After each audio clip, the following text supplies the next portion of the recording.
Bagaimana kalau kita bikin yang namanya PDIP Syariah? Tapi itu kalau PDIP ngusung Anies. Artinya kamu dibayar berapa? 85. Dibawa oleh siapa?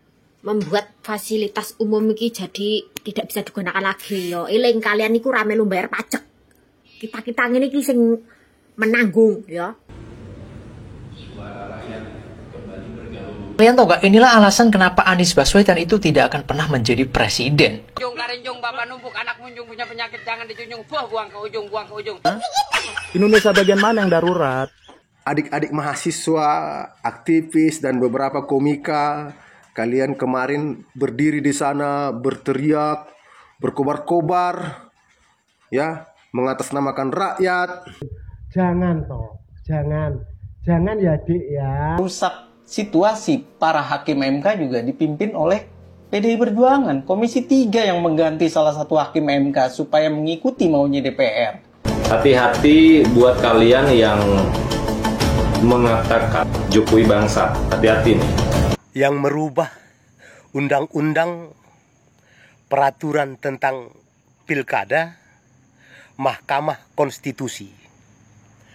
Yang senang PDI Perjuangan dan Anies Baswedan. Semua kader-kader PDI Perjuangan yang menjilat ludahnya sendiri.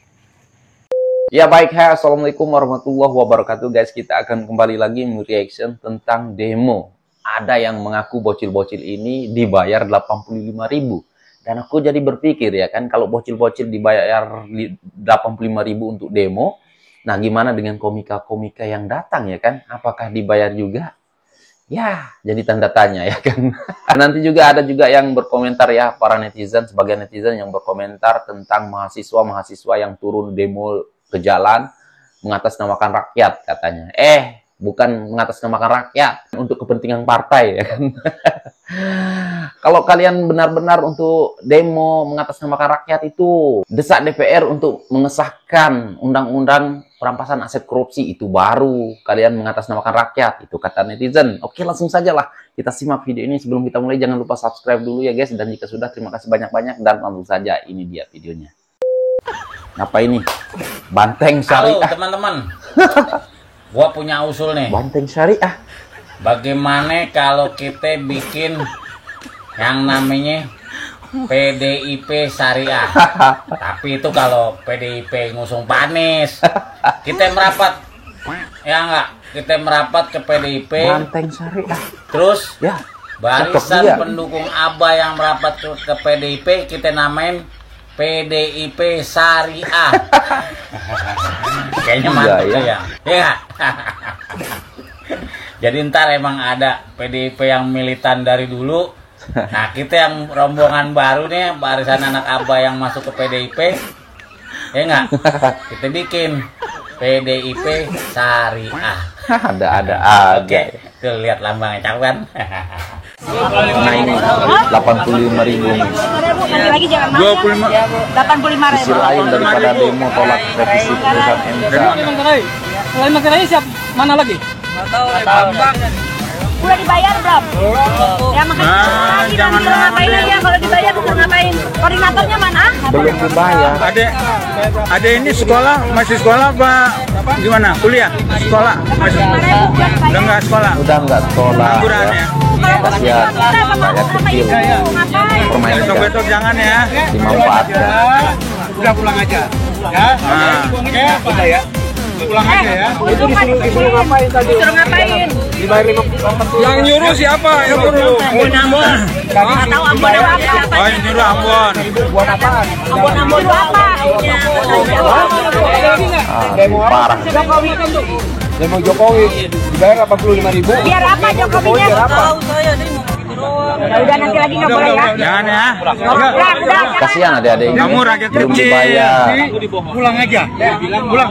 Nggak mau di Demo Jokowi nggak taunya dibawa ke kubu sana. Untuk apa? Nggak tahu. Artinya kamu dibayar berapa? 85. Dibawa oleh siapa? Yang bawa tadi? Ambon ada. Oke. Ya udah. Pulang aja. Ya udah ya. Pulang aja. Bayar di mana? Lek demo ki aja karo ngerusak-ngerusak, aja karo membuat fasilitas umum iki jadi tidak bisa digunakan lagi yo. Eling kalian niku ra melu bayar pajak. Kita ngene iki sing menanggung ya. Salah satunya kami juga para TKW ngene iki. Aja dirusak. Iya. Kalian ki ora melu urunan jian. Sadar diri. Sadar diri. Bayar pajak ora gelem. Negara utang ya dicacati. Karepmu piye? Karepmu piye?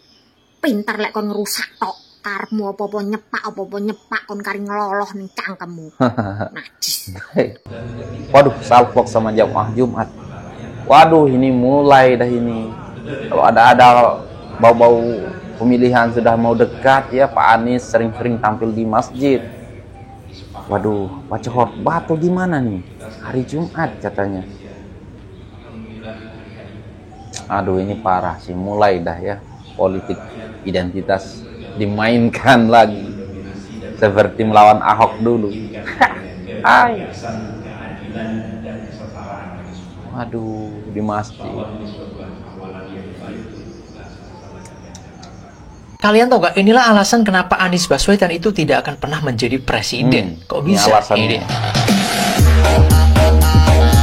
disclaimer ya, konten ini hanyalah POV dari saya atau opini, boleh kalian bantah. Dan konspirasinya, kenapa Anies Baswedan itu susah untuk menjadi presiden? Ya karena adanya IKN atau Ibu Kota Nusantara, yang dimana kita semuanya tahu bagaimana karakter pendukung-pendukung Anies, yang sangat militan dan juga cukup membenci adanya IKN. Entah apa sebenarnya alasannya, apakah ini hanyalah sebuah strategi politik? Tetapi yang pasti, kalau misalnya saya sebagai seorang pengusaha besar dan invest di IKN misalnya 10 triliun, tiba-tiba ada calon pemimpin yang pendukungnya itu sangat membenci mega proyek tersebut, dan ada kemungkinan kalau misalnya calon pemimpin itu jadi, mega proyek bisa digagalkan, maka ya saya tidak akan mengizinkan bahwasanya calon pemimpin itu bisa maju, bahkan sampai 100 tahun ke depan. Karena logikanya mega proyek yang bisa selesai sempurna dalam waktu belasan tahun, maka otomatis ini akan membuat semua pengusaha ketar-ketir ya. Kecuali Anies Baswedan itu bergabung dengan Koalisi Indonesia Maju, misalnya dengan menjadi kader Partai PAN. Nah ini baru ada kemungkinan karena ada keberlanjutan mega proyek IKN. Gimana menurut kalian?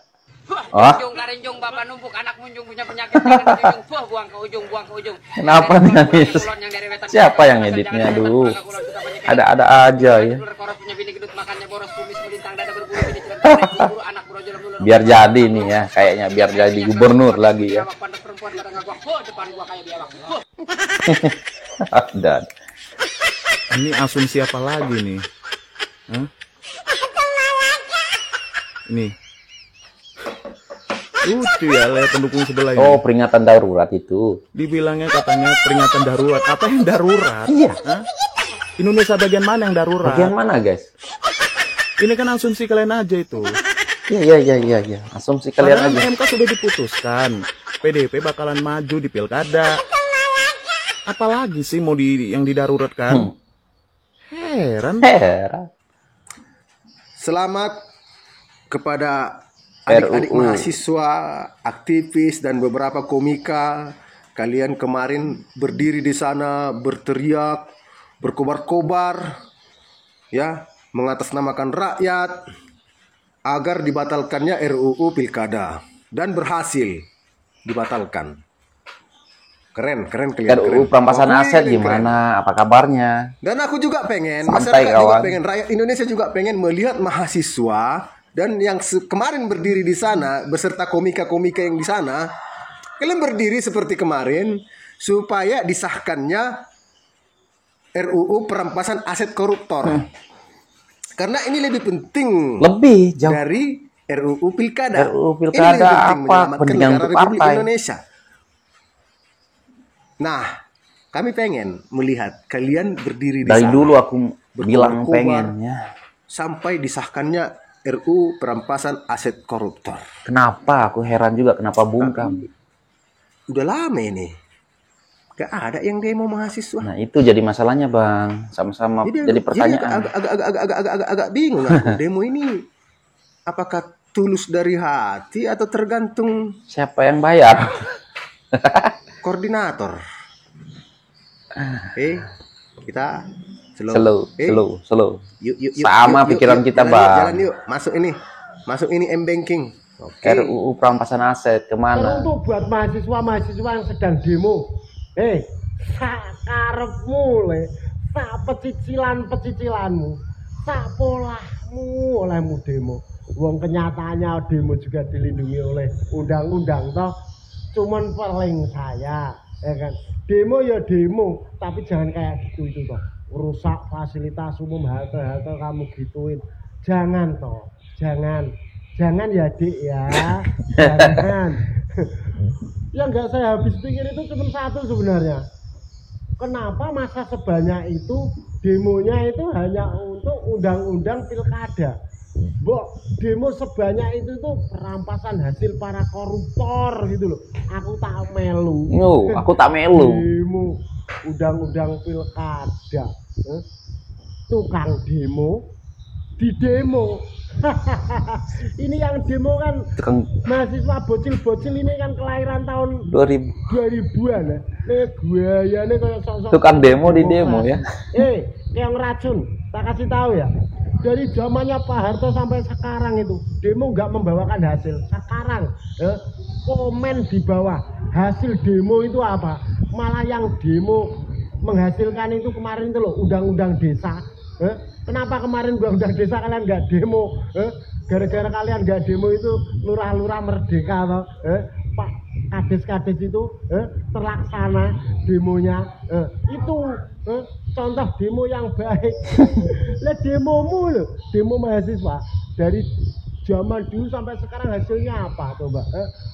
Kalau nggak kerja juga nggak mangan, kalau nggak cari duit nggak bisa hidup kok. Alah keong racun. Bocil-bocil. Makanya kalian sekolah dibiayai orang tua itu nggak untuk demo, ya, untuk belajar. Mendingan sampai itu bikin kodok-kodokan itu loh, atau gajah-gajahan. Besok pawai 17 memperingati hari 17 Agustus itu sampai puterin ke kampung, malah bisa nyenengin rakyat. Daripada bengok-bengok buang-buang energi demo undang-undang pilkada. Pokoknya masalah kaya ngono kuwi arep demo karepmu, ra demo karepmu, urusanmu. Nek mengko ora usah sok ya. Oh ya kan. Wong duit njaluk wong tuwa. Kemplinti demokrasi bel lo demokrasi. Hasilmu apa? Kenyataannya demo zaman dulu sampai sekarang itu yang tersosialisasi cuma satu, demonya undang-undang desa, undang-undang. Oh tidak salah ngomong aku. Wes ngono kuwi wae. Iki nggo ngutek. Seneng yang di sebelah negara kita itu tuh kamu giniin buat nggak aman. Mereka yang tepuk tangan bego. Ya benar. Salam waras, salam demokrasi, salam sak senengmu, sak polah-polahmu, sak jose. Hakim MK yang banyak dipimpin oleh PDI Perjuangan. Revisi UMK penyiaran. Revisi UMK penyiaran. Pertanyaannya adalah, bukankah MK itu yang banyak merusak situasi? Para hakim MK juga dipimpin oleh PDI Perjuangan. Komisi 3 yang mengganti salah satu hakim MK supaya mengikuti maunya DPR. UU penyiaran. Saat ini siapa yang berkuasa? Yang berkuasa mereka kan. PDI Perjuangan. Sementara mereka minta direvisi, minta diselamatkan. Kenapa nggak bertarung aja sekarang ini? Mereka masih berkuasa. Kebanyakan demonstran tuh nggak ngerti apa arti demo. Demonstran nggak ngerti apa yang didemoin. Kebanyakan cuman ikut-ikutan doang. Demonstran cewek ya paling ngejar story doang biar dikata keren gitu. Demo boleh, tapi jangan rusak fasilitas. Sebut orang yang cuman bisanya komentar duduk manis sambil ngelihat para pejuang demokrasi ini tersiksa. Kalau nggak mau ikutan nge-share, nggak mau berjuang, nggak mau ambil peran gitu ya, diem, nggak usah bacot tai. Kalau lu nggak mau ngelakuin apa-apa nih di suasana yang lagi genting ini, itu urusan lu nyet. Kalau nggak mau berempati dan nggak mau bersimpati juga nggak masalah ya. Tapi jari lu diem, bacot lu diem. Mau si demonstran ini ngerti atau enggak apa yang didemoin? Paling enggak ya, mereka tuh mau berjuang. Berjuang untuk apa tapi? Kepentingan partai. Kelaparan, tersiksa, terus apa? Taruhan nyawa.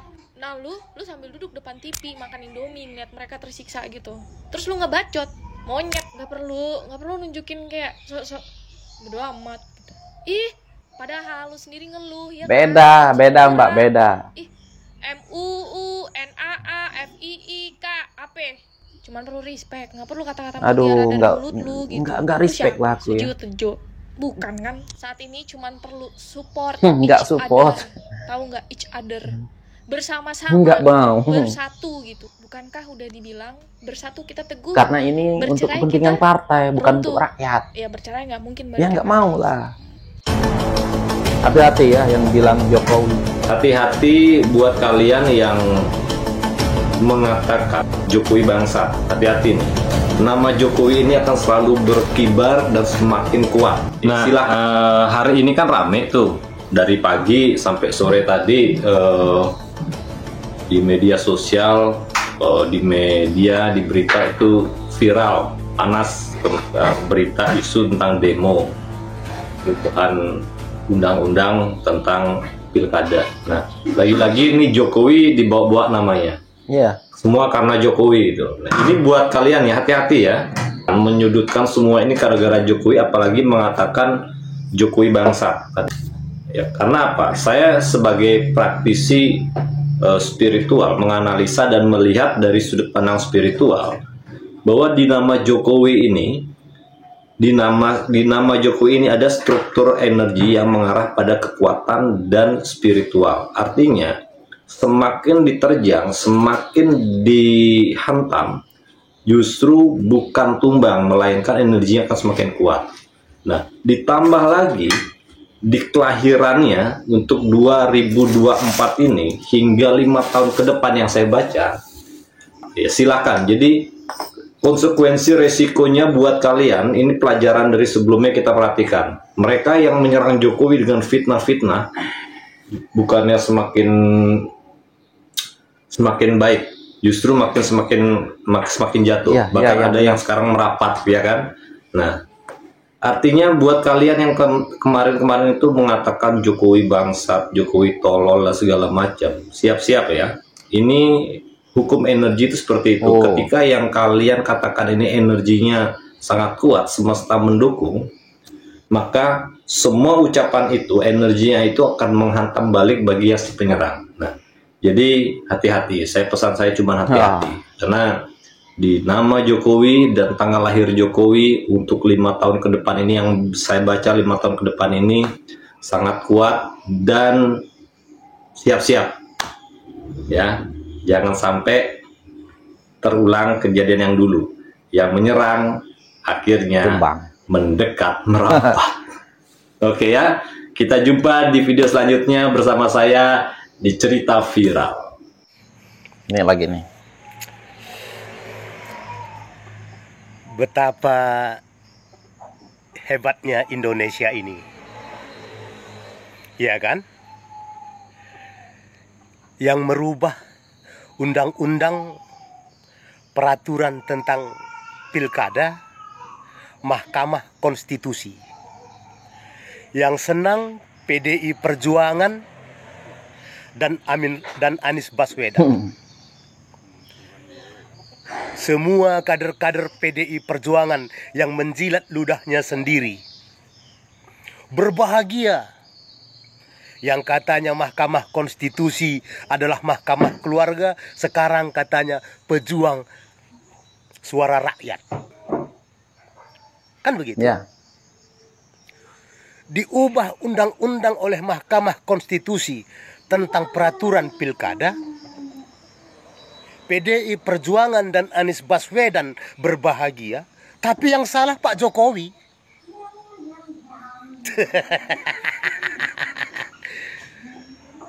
Undang-undang pilkada dirubah oleh Mahkamah Konstitusi. DPR RI tidak sependapat. Mereka melakukan sidang. Didemo oleh sebagian mahasiswa yang ada di Jakarta. Ya, sebagian. Ditambah katanya sebagian masyarakat dari golongan-golongan masyarakat. DPR RI yang tidak setuju atau tidak sependapat dengan Mahkamah Konstitusi, yang salah Pak Jokowi lagi. Inilah masalahnya ya. Kan begitu. Batasan usia dibuat oleh MK untuk calon gubernur dan wakil gubernur adalah 30 tahun. di saat mendaftar menjadi calon gubernur dan wakil gubernur. Mahkamah Agung membuat keputusan batasan usia 30 tahun di saat pelantikan. Kan begitu. Sesama badan yudikatif yang tidak sependapat. Yudikatif dengan legislatif yang tidak sependapat. Yang salah Pak Jokowi lagi. Hah? Hebat Indonesia ini kan? Hah? Bagaimananya cara berpikirnya? Manusia-manusia ini semua. Anda boleh lihat semalam yang berdemo itu semua yang di depan gedung DPR RI. Hah? Membuat tulisan, membuat poster-poster spanduk-spanduk. Ya? DPR milik rakyat. DPR bukan milik penguasa. DPR bukan milik Jokowi. Isi kepalanya ditaruh di mana itu? Hah? Salah apa Pak Jokowi? Kan ya? Mereka yang ribut. Ya kan? Badan yudikatif dan legislatif yang tidak sependapat, tapi yang disalahkan Pak Jokowi. Hah? Kan begitu. Saudara-saudara mesti paham. Ya. Dibuat batasan usia sama tidak dibuat batasan usia. Jika partai tidak ada yang mengusung Anda menjadi calon apapun di negeri ini, mau itu bupati, wali kota, wakil bupati, wakil wali kota, mau jadi gubernur atau apa saja pun. Jika partai tidak ada yang mengusung Anda, jika umur Anda sudah 60 tahun pun, Anda tidak akan bisa mencalonkan diri. Terkecuali Anda punya duit untuk mencalonkan diri dari jalur independen. Ya. Buktinya itu, Ketua DPR RI, anaknya si Mamak Banteng itu, nggak pernah dicalonkan jadi apa-apa pun di negeri ini. Kan ya? Karena pasti nggak laku. Ah, begitu dia. Buktinya itu si Sengkuni, Amin Rais yang kebanyakan bacot, penyebar fitnah dan kebencian. Nggak pernah dicalonkan jadi apapun di negeri ini. Karena apa? Pasti nggak laku. Itu Rocky Gerung, Faisal Assegaf, Repli Harun. Hah? Mungkin dicalonkan jadi RT atau kepala desa aja nggak menang itu. Ya? Kalau usia mereka cukup. Udah teramat sangat cukup. Mungkin bentar lagi udah mau mampus pun semua itu. Kan begitu? Tapi nggak ada yang mencalonkan. Karena nggak laku dijual. Kenapa mereka yang ribut? Badan yudikatif dan legislatif yang tidak sependapat. Kok Jokowi yang salah? Hah? Betul Pak Jokowi pemimpin tertinggi Republik ini. Ya? Tapi Pak Jokowi tidak bisa mengintervensi semua lembaga. Ya? Apalagi Pak Jokowi tidak punya partai. Di mana salah Pak Jokowi? Perkara Mas Kaisang belum bisa dicalonkan. Kalau ada partai yang mau mencalonkan, entah mungkin jadi wakil gubernur atau jadi bupati atau wali kota atau apa saja, partai melihat kapasitas seseorang. Ya? Kalau partai merasa orang yang dicalonkannya itu membawa manfaat dan keuntungan bagi partainya, apapun akan mereka usahakan. Ya? Seperti itu dia. Jadi jangan asal nyeplok aja ngomongnya. Kan begitu. Seperti orang-orang PDI Perjuangan yang menjilat ludahnya sendiri. Mengatakan Mahkamah Konstitusi, Mahkamah Keluarga. Ya kan? Dibuat keputusan diubah tentang undang-undang pilkada, mengatakan Mahkamah Konstitusi adalah pejuang suara rakyat. Mengatakan terima kasih. Kenapa kau nggak minta maaf semua kepada Mahkamah Konstitusi? Kau orang-orang PDI Perjuangan itu. Hah? Di mana isi kepalamu semua? Kalau itu tadi, iya kan? Kok mesti kau semua salahkan Pak Jokowi? Yang ianya Pak Jokowi membangun negeri ini. Supaya kau sadar dan paham. Belajar kau punya malu semua. Iya, oke guys, itu dia lah ya video-video yang menarik menurut aku ya kan, untuk anak-anak abah ya, untuk mahasiswa yang jadi mahasiswa lah ya kan. Tapi nggak banyak komentar lah aku di sini ya. Kalian bisa berkomentar di bawah ya, apapun lah komentar kalian. Dan sekian, terima kasih. Assalamualaikum warahmatullahi wabarakatuh. Bye.